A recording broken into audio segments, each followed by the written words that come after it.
Então vamos lá, dar início novamente ao nosso estudo, hoje com o item perseguidores e obsessores endurecidos, já nos últimos capítulos da apostila Mediunidade, Estudo e Prática. Mas vamos começar aqui com a introdução para servir de ponte para o nosso estudo de hoje, tirada do livro Caminho, Verdade e Vida, capítulo 129. Ser tentado é ouvir a malícia própria, é abrigar os inferiores alvitres de si mesmo. O mal somente se concretiza e persevera se com ele afinamos na intimidade do coração. Recorda-te de cada dia tem situações magnéticas específicas. Considera a essência de tudo o que te atraiu no curso das horas e eliminarás os males próprios, atendendo ao bem que Jesus deseja.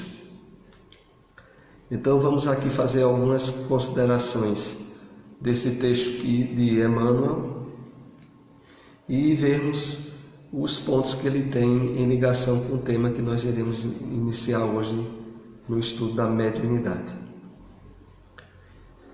Então, primeiro, como nós já aqui comentamos muitas vezes, a doutrina espírita ela nos chama muito a responsabilidade pessoal de tudo que a gente pensa, resolve fazer, tem atitudes. E aí começa dizendo a nós assim: ser tentado é ouvir a malícia própria, é abrigar os inferiores alvitres de si mesmo. Eu dei até uma olhadinha no dicionário para a gente ter uma ideia de alguns sinônimos. Vejam só. Ouvir a malícia própria. O que é malícia? Quais são outros sinônimos? Astúcia, ciladas, espertezas. Ser tentado é ouvir as espertezas ou astúcia própria. Abrigar inferiores alvitres. Alvitres é sinônimo de sugestão, conselhos, insinuação ou juízo. Então, quando diz abrigar os inferiores alvitres, significa abrigar as próprias sugestões, os próprios conselhos. Então é algo assim que nos induz muito à responsabilidade pessoal. O mal somente se concretiza e persevera se com ele afinamos na intimidade do coração. Então nós somos realmente atraídos e estabelecemos conexões vibratórias, magnéticas, com aquilo que existe fora de nós, a partir do que existe dentro de nós. A gente nunca é tentado se dentro de nós não houver subsídios para isso. De tal maneira que a gente sempre tem que assumir a responsabilidade maior.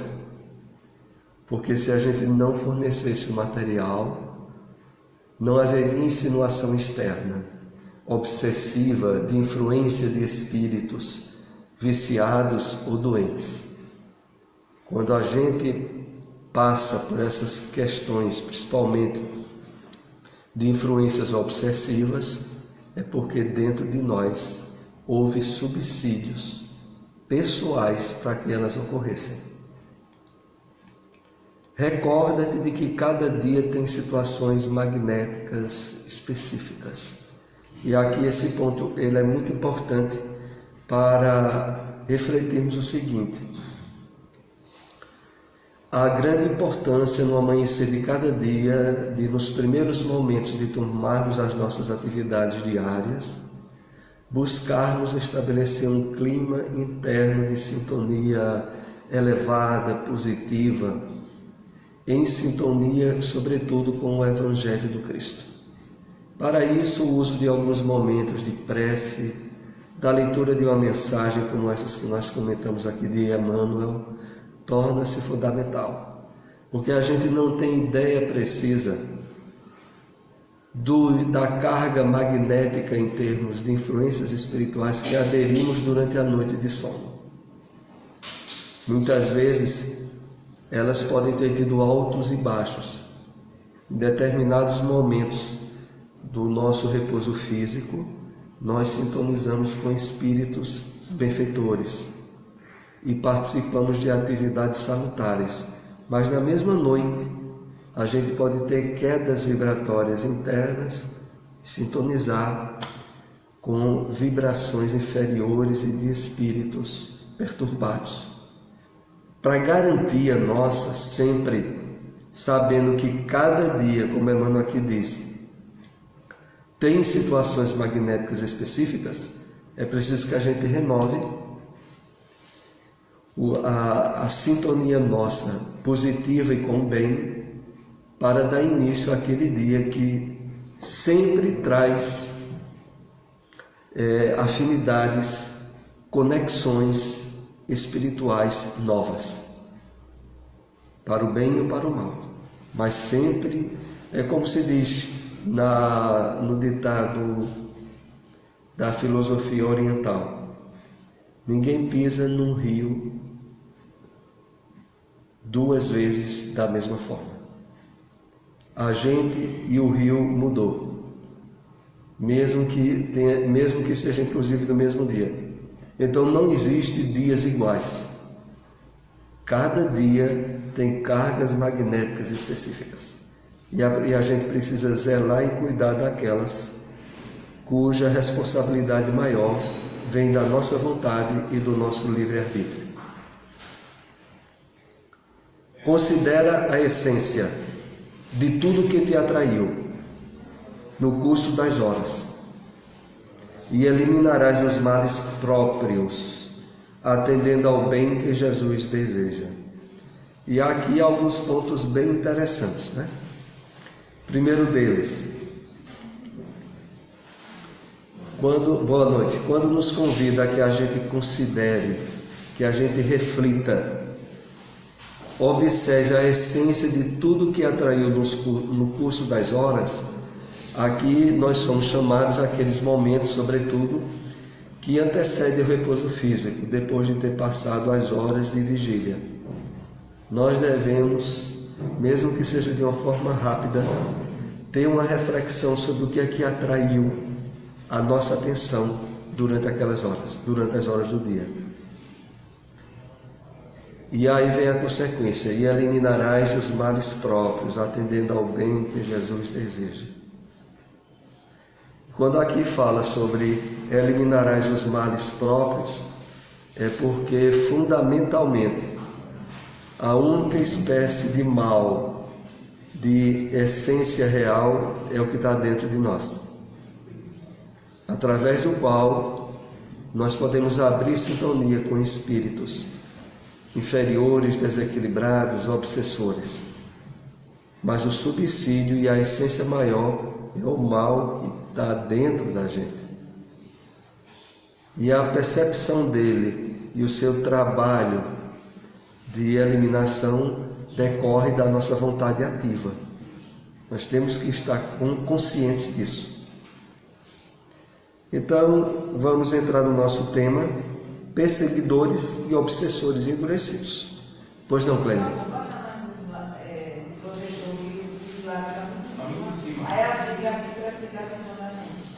Agora, se baixar, não vai pegar a sombra minha, não? Apaga a lâmpada aí. Tá bom. Beleza, obrigado. Não, deixa acesa que a gente nota que prejudica a filmagem. Então, vejam, vamos agora entrar nesse tema. E primeiro slide que está na apostila. Olha, quem tem a apostila em casa e possa dar uma folheada, uma lida, vai notar que há certos temas que são retratados com algum posicionamento novo. Porque, vez ou outra, a gente vai notar que vai ter algumas reflexões em cima desses temas que parece ser até um pouco de repetição, mas ele traz alguma coisa nova. Esses slides sempre são extraídos do próprio texto da apostila. Então vamos ver esse primeiro. São espíritos imperfeitos, se refere aos espíritos obsessores, esse grupo aqui, perseguidores e obsessores endurecidos. São espíritos imperfeitos, bastante conhecidos nas reuniões mediúnicas, sérias e instrutivas. Todos eles são espíritos que sofrem, ainda que não admitam, e ao mesmo tempo fazem sofrer, pois se comprazem no mal e ficam satisfeitos quando encontram a ocasião de praticá-lo. Então vamos fazer aqui algumas reflexões. Vejam só essa. Todos esses espíritos obsessores endurecidos, eles são espíritos que sofrem. Isso tanto vale para os desencarnados quanto para os encarnados. Não só porque a gente sabe que existem espíritos obsessores encarnados, e muitas vezes são familiares nossos, não são poucas as vezes que uma mãe ou um pai é um obsessor contínuo de um filho ou de uma filha. Não são poucas as vezes que esposo ou esposa podem exercer um domínio magnético e obsessivo sobre seu cônjuge. Mas além disso, no contexto bem generalizado, todas as pessoas que convivem conosco, quer no ambiente de trabalho, quer no ambiente social, ou no próprio grupo espírita que a gente frequente, podem, em determinadas circunstâncias, se enquadrar nessa rotulagem real de obsessores nossos. E, como sempre, vale tanto para os encarnados quanto para os desencarnados. São espíritos, pessoas infelizes consigo mesmas e que, de certo modo, impõem um nível de infelicidade àqueles com os quais convivem.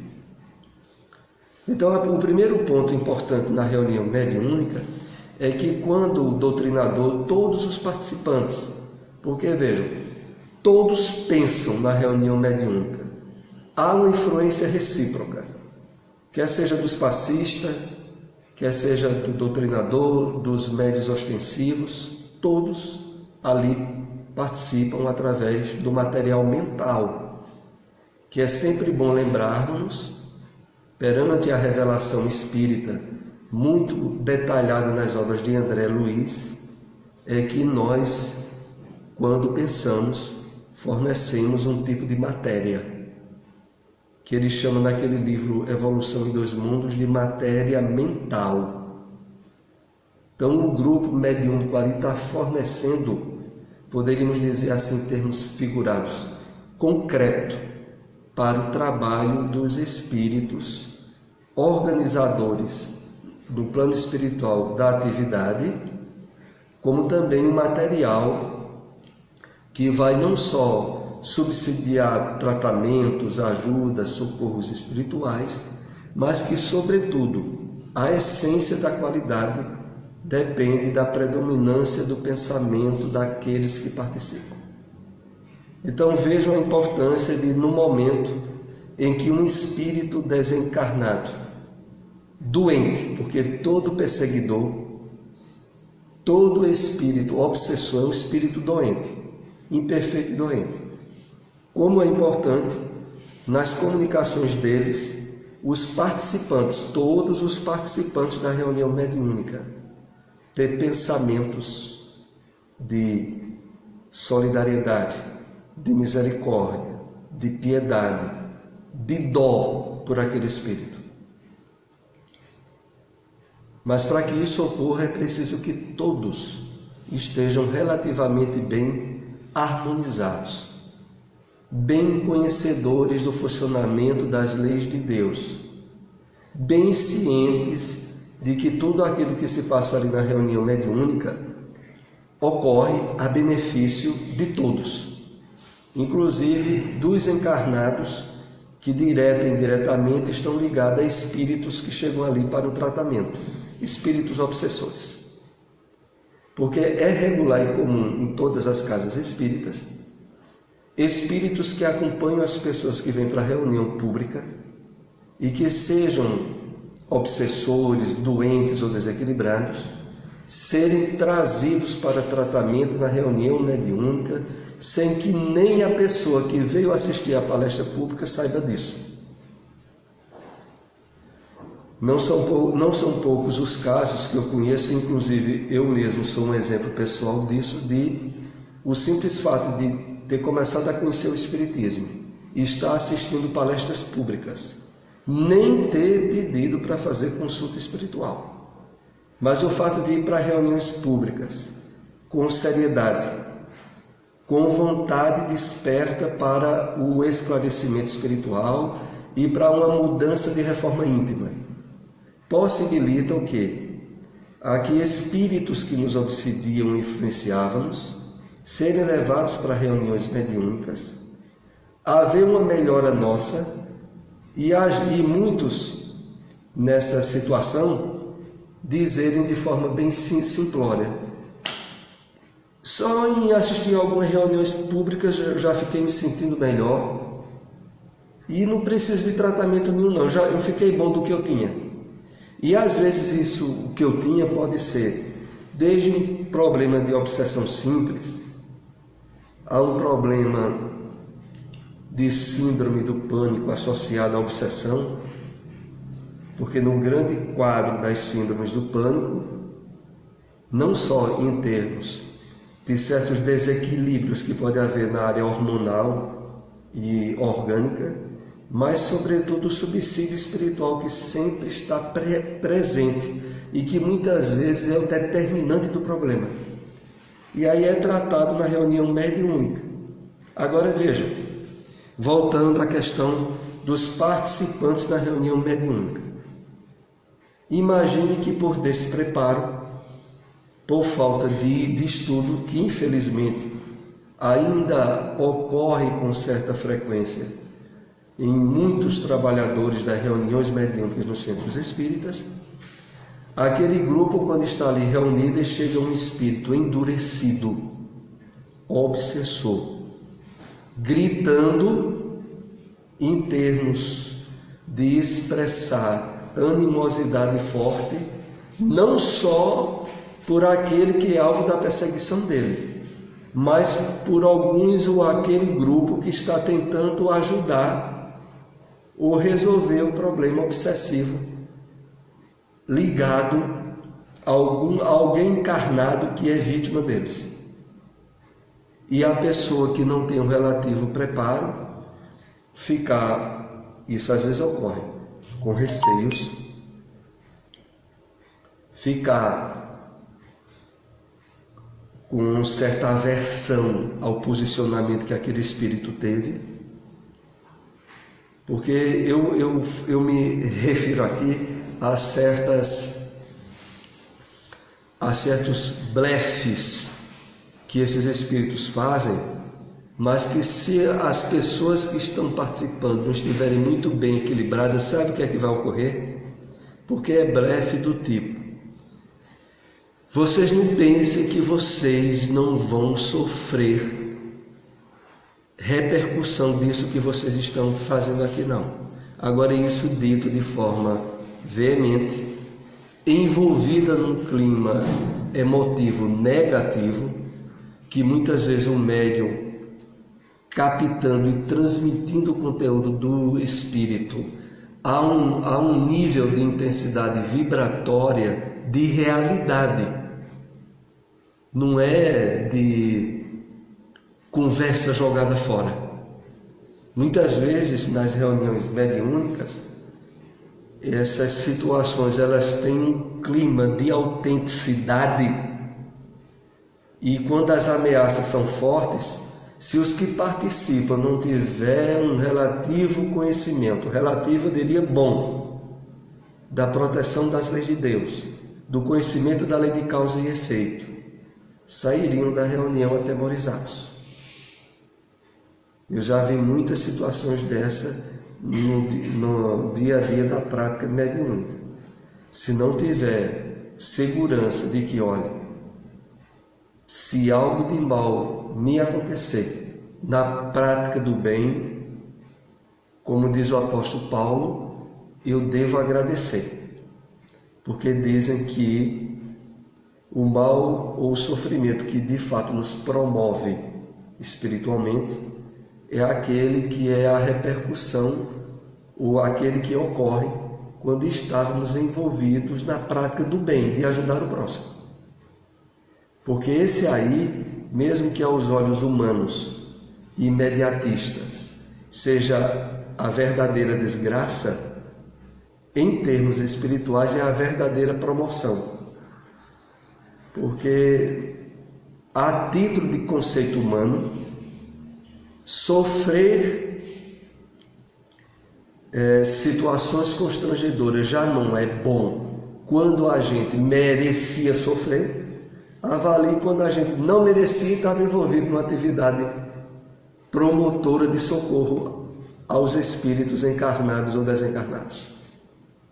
Mas aí é preciso a gente ter muita certeza e convicção do seguinte: olha, se algo tiver de me acontecer devido a uma perseguição de um desses espíritos que eu estou ajudando a tratar, isso será em termos espirituais a benefício meu. Mas por outro lado, eu tenho certeza de que perante a perfeita justiça das leis de Deus, nada me acontecerá por acaso. Então não existe absolutamente nada que eu deva temer em relação a isso.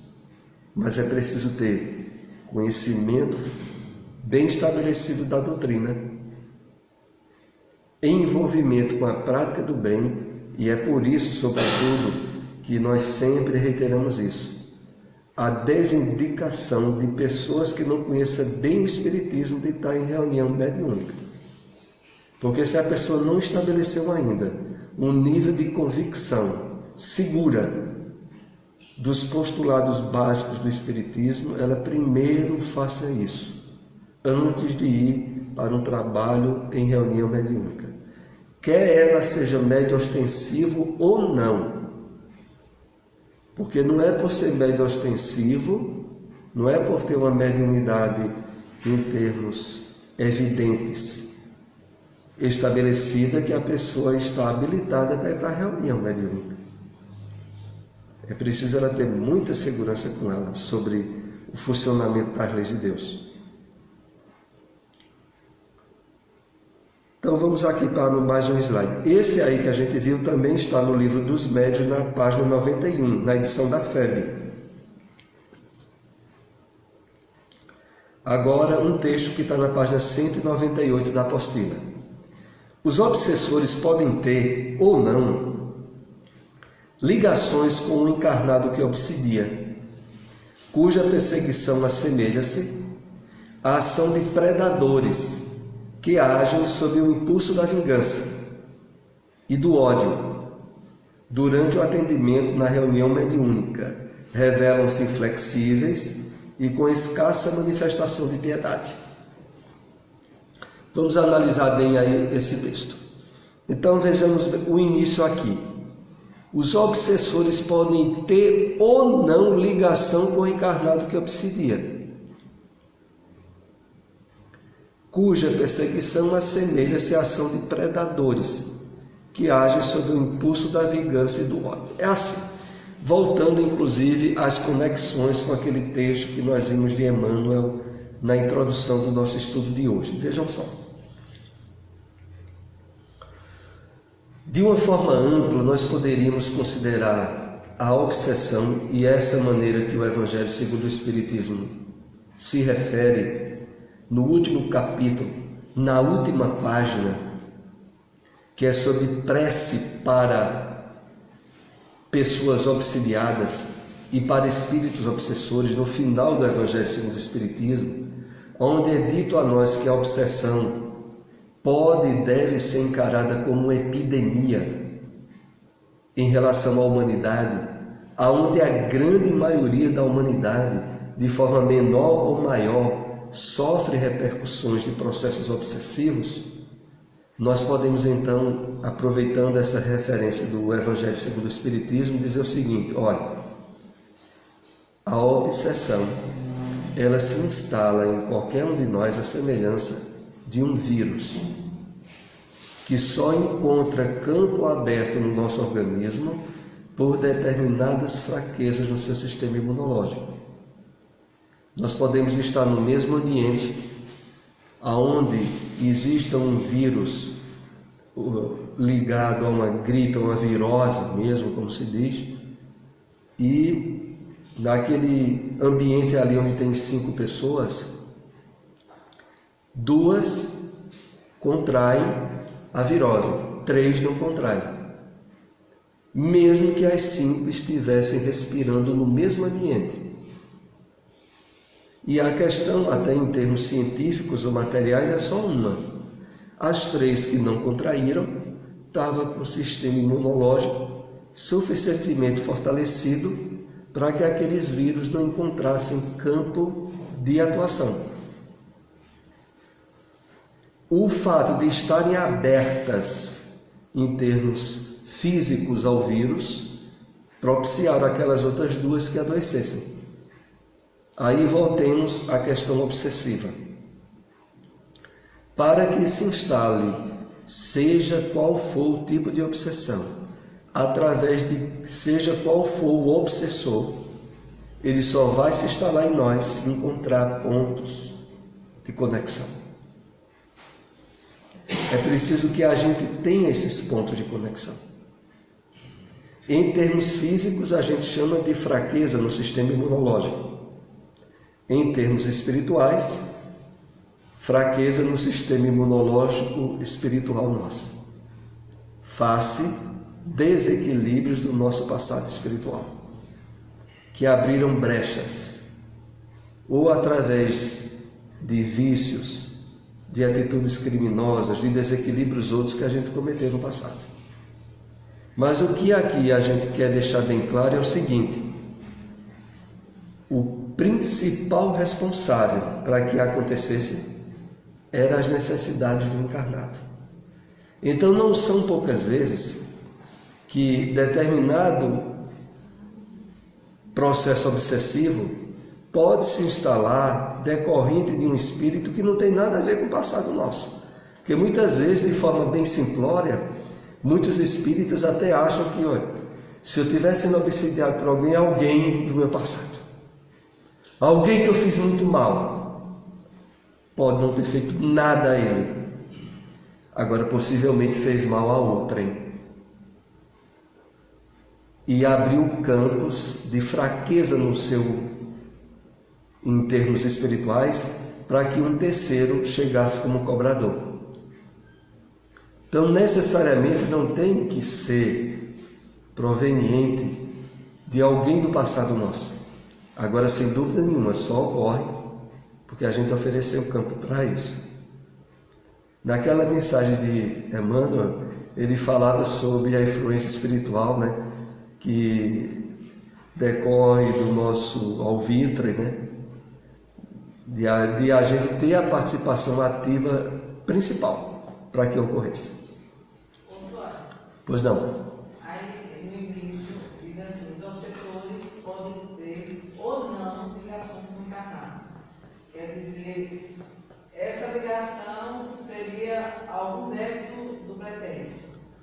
Pode até nem... E essa não ligação seria... Desculpa, só ruim. Sei. E essa não ligação seria uma simpatia. Você está no ambiente, tem um espírito ali endurecido, aí ele sintoniza com você e gratuitamente você adquire aquilo que você... A simpatia é o desequilíbrio moral e espiritual que nós acalentamos dessa vida ou de vida anterior.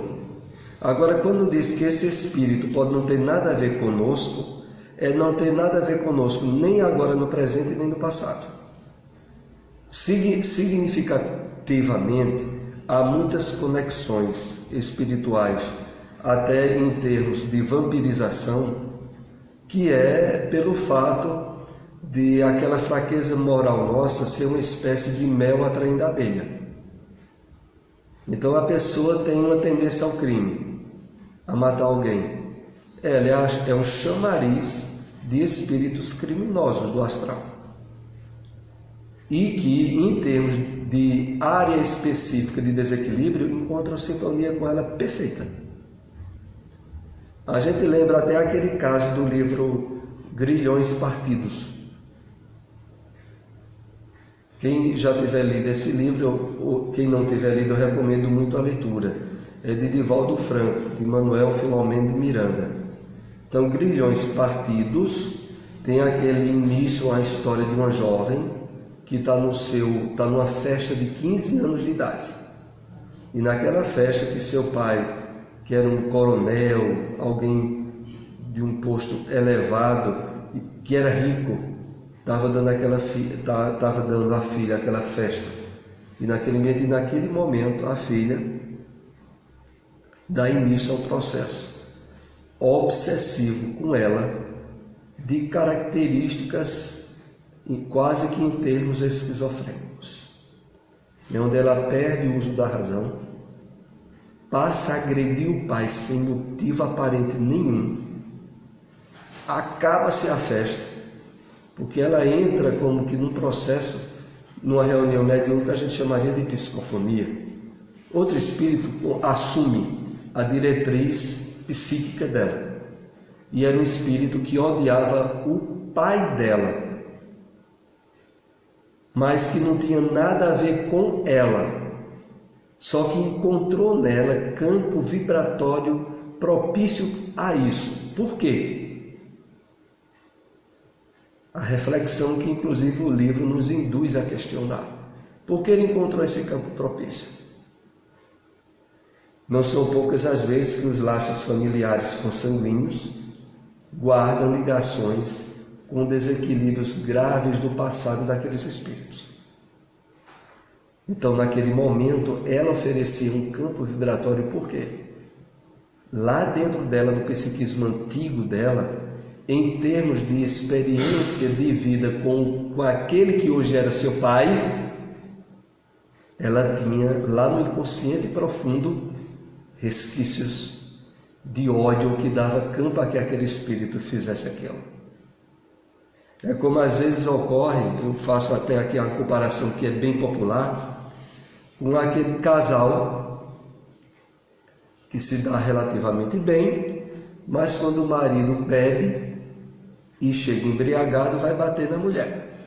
E depois, quando passa o clima do alcoolismo, que foi que eu fiz? É a mulher que eu amo? Só que quando ele perde o uso da razão, o inconsciente profundo vem à tona, com assédio ou sem o assédio de espíritos obsessores, ele vai agredir. Porque algo lá dentro dele o promove a agressão. E aí nisso muitas vezes se usa o álcool como desculpa, se usa isso ou aquilo outro como desculpa. Na verdade, lá dentro a pessoa estava com a índole de agredir o outro. Claro que quando estava no uso da razão, do equilíbrio, jamais o faria. Mas quando cede o uso da razão ao álcool ou a alguma droga, aí a coisa muda.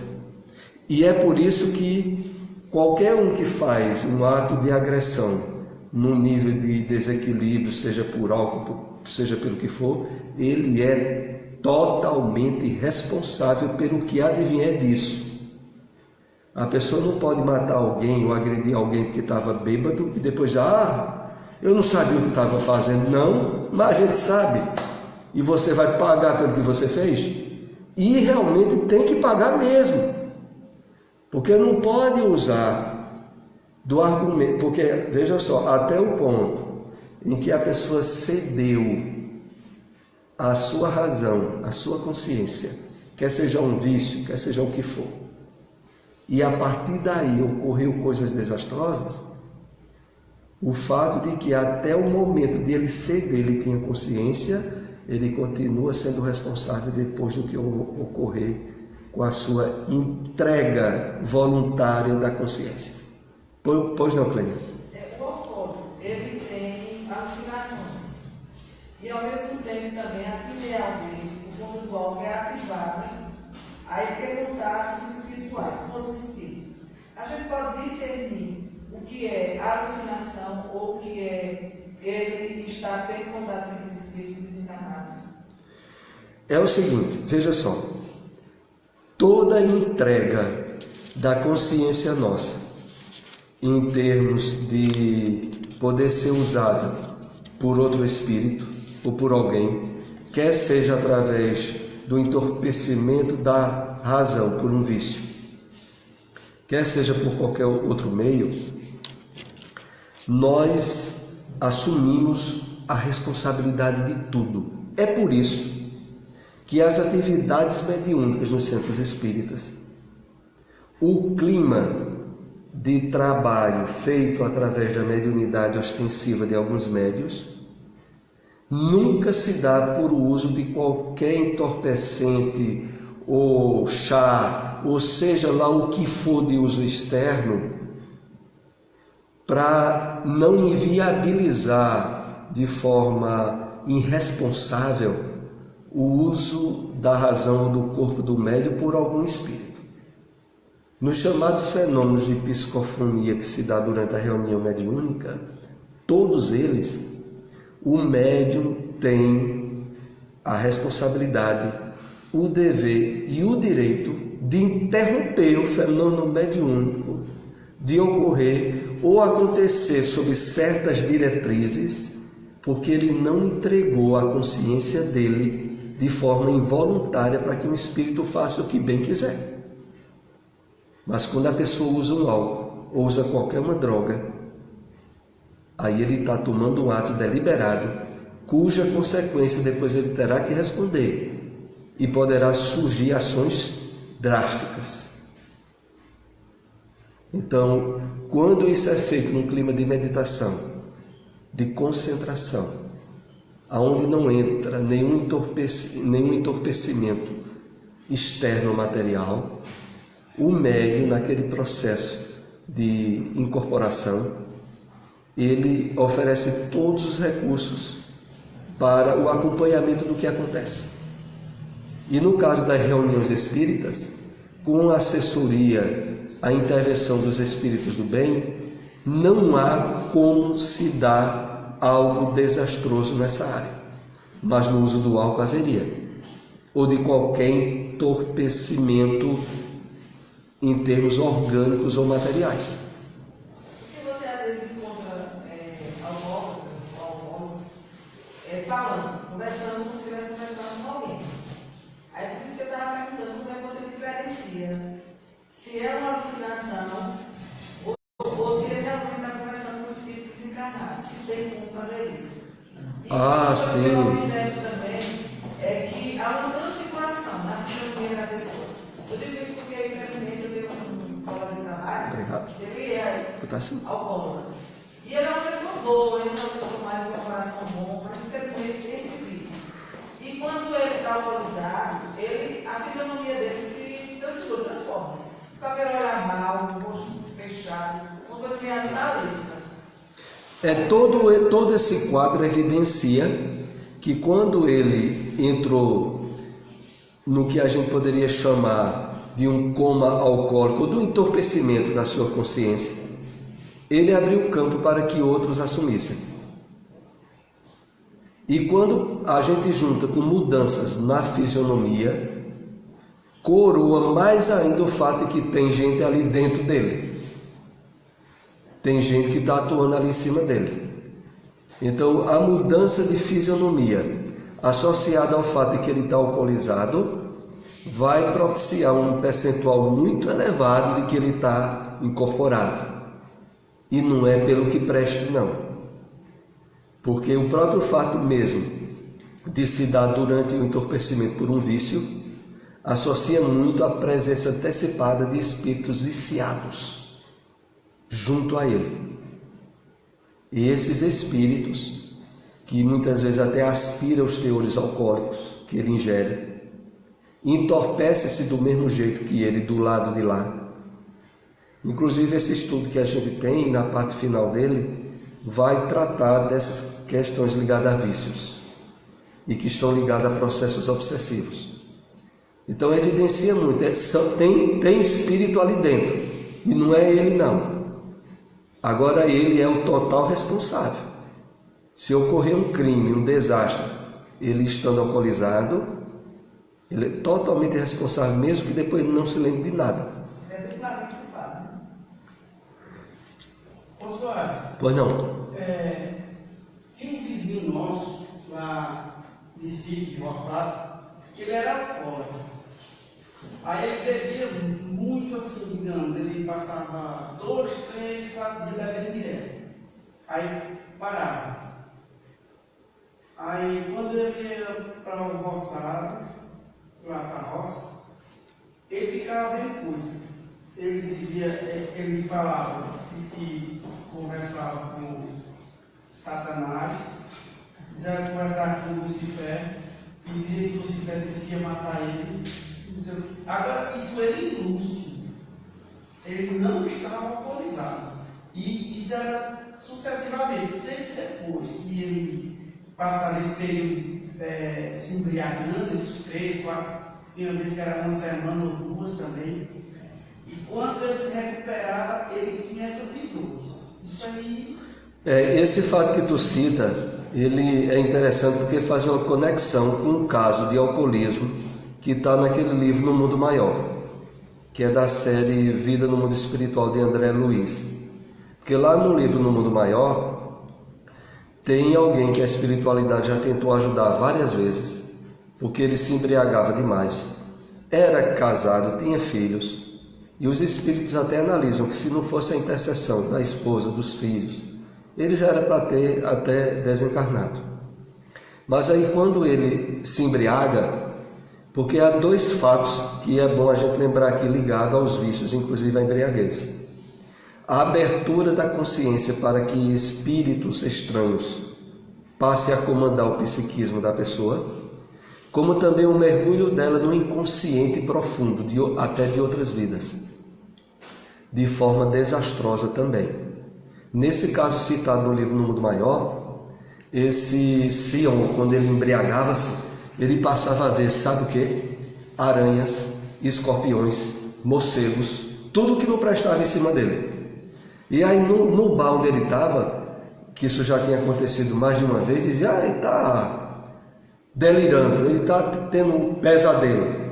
E aquilo, a espiritualidade até analisa, que tinha a ver com seres espirituais aos quais ele já tinha tido algumas experiências ruins e que estavam ligadas ao inconsciente dele.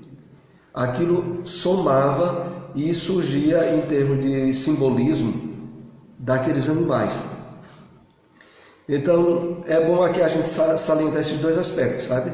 Tanto da interferência dos espíritos, quanto o mergulho no inconsciente face a eclipse da razão, da consciência atual. É como inclusive se dá nos fenômenos anímicos na própria reunião mediúnica, que aqui a gente já teve vários encontros e conversou sobre isso.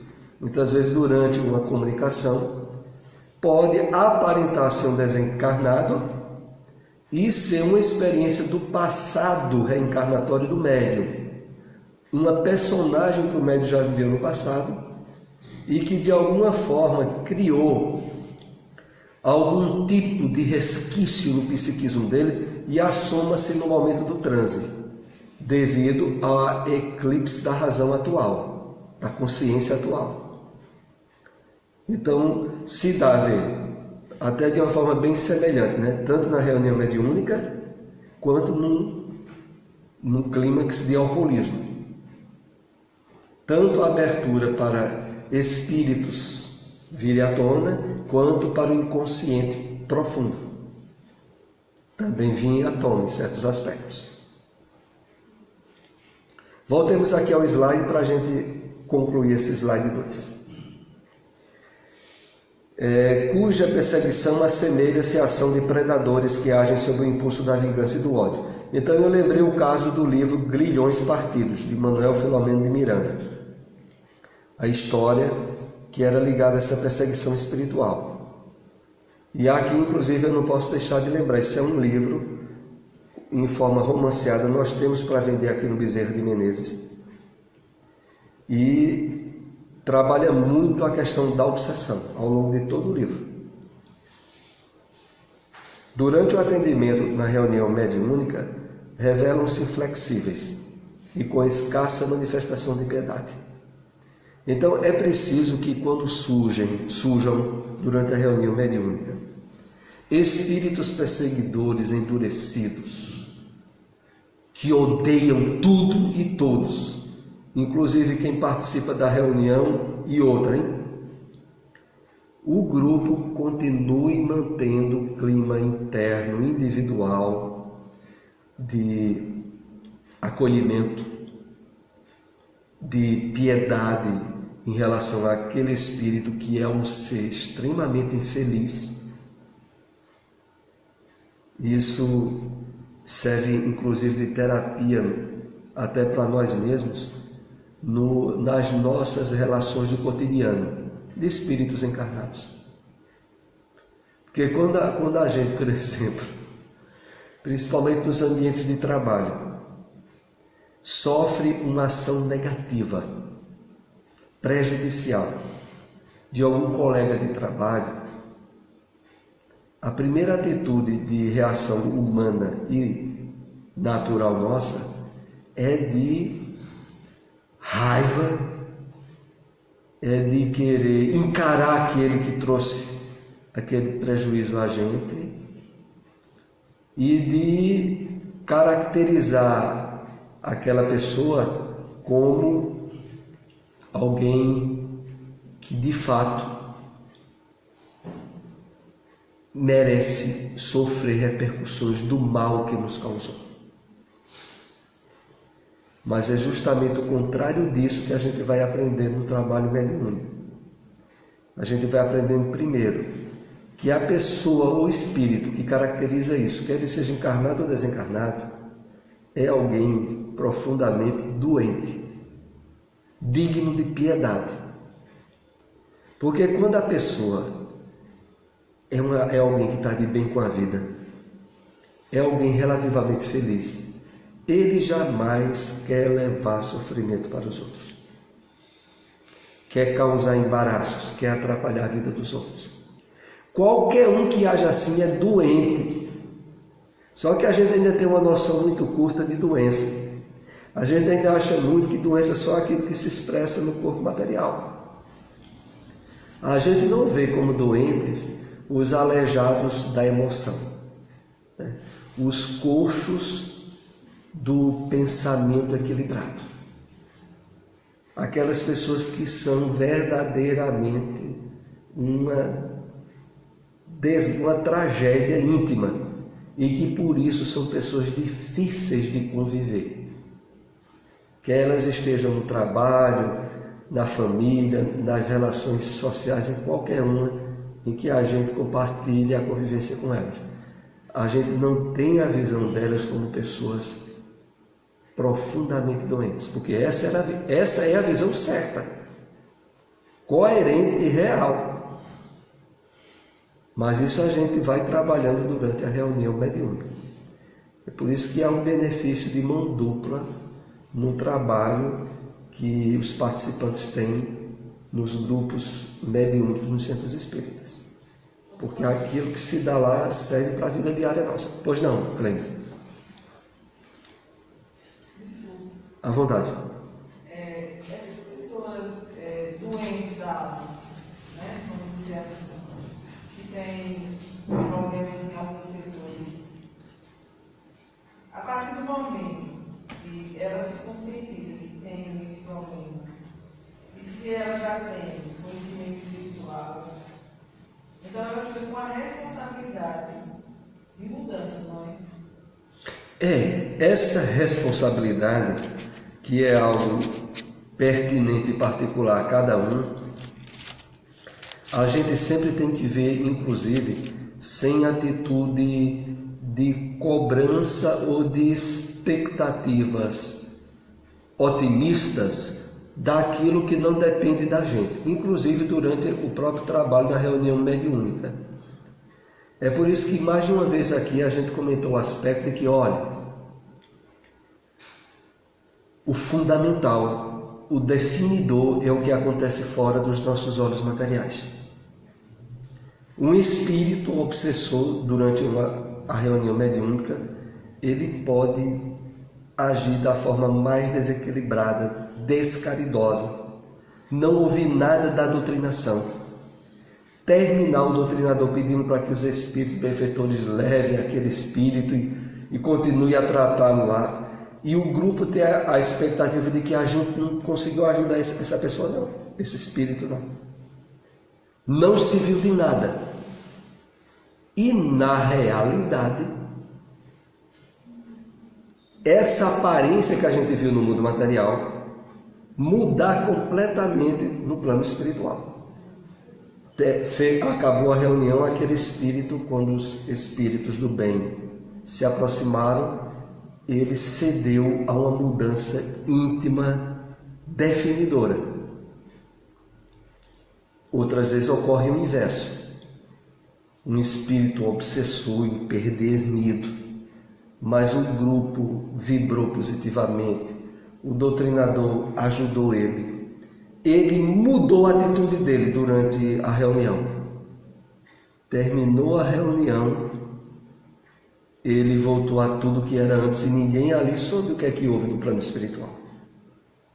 Isso também a gente tem que trazer para a realidade física nossa. Então, com pessoas, familiares do trabalho, das relações sociais nossas, que passam por desequilíbrios e problemas, a gente tem sempre que fazer a parte da gente, confiar e entregar a outra parte a Deus. E saber que expectativas, em termos de aparência nossa, sempre são passíveis de erros e de definições que, quando olha, muda completamente. Basta a gente lembrar que diariamente, todos nós, normalmente, passamos 1/3 da nossa vida fisicamente adormecidos. E no plano espiritual, em relações ou com desencarnados, ou com o nosso inconsciente.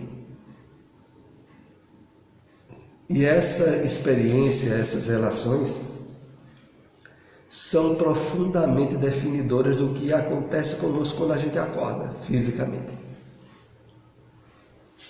Então a gente precisa, em termos do que a doutrina espírita nos fornece, trabalharmos tudo o que ela nos dá para consertar a gente.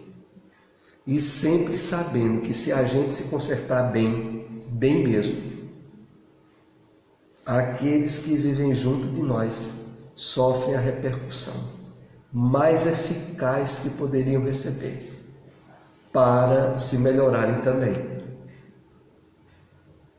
E isso de forma espontânea e natural.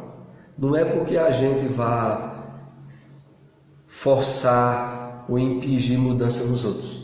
A mudança maior que define, inclusive, a ajuda que a gente pode dar a alguém que convive conosco, é a mudança nossa. Porque quanto mais a gente trabalhar com a gente mesmo, mais de forma indireta, mais real os outros recebem a influência. É por isso que tem aquela parte no Evangelho que muitos interpretam erradamente ao pé da letra. Há algum tempo atrás eu citei ela aqui, mas que é muito cabível, que diz assim: crê no Senhor Jesus e serás salvo tu e a tua família. Quem olha isso pelo aspecto literal, como acontece com muitos irmãos evangélicos nossos, fica querendo converter a família, nem que seja embaixo de pancada. E diz: eu acreditei, a palavra diz que eu acreditando, todos na minha família vão ser salvos, nem que seja embaixo do chicote, mas vão ser salvos.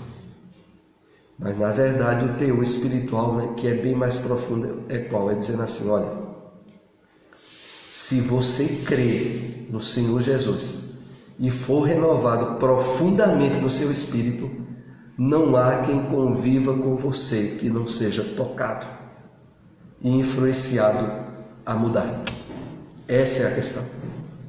Então a mudança mais real que a gente pode querer do mundo ou dos outros, ou daqueles que nos cercam, é a mudança que a gente faça com a gente mesmo. O resto virá por dedução. E como diz o Evangelho, será salvo tu e tua família, desde que você creia de fato.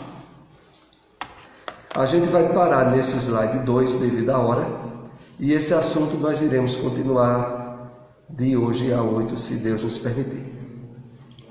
Eu quero lembrar que o próximo estudo de Joana de Ângeles vai ser o estudo que a gente faz aqui aos domingos de Joana de Ângeles, vai ser 2 horas da tarde, no próximo domingo. E vamos então para a prece de encerramento, né?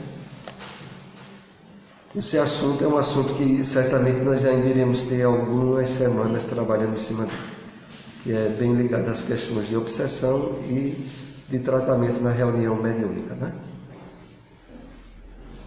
Vou pedir ao nosso irmão Geraldo, o fornecedor espontâneo aqui de café, para ele ser o intermediário nosso na prece de encerramento do nosso estudo. Senhor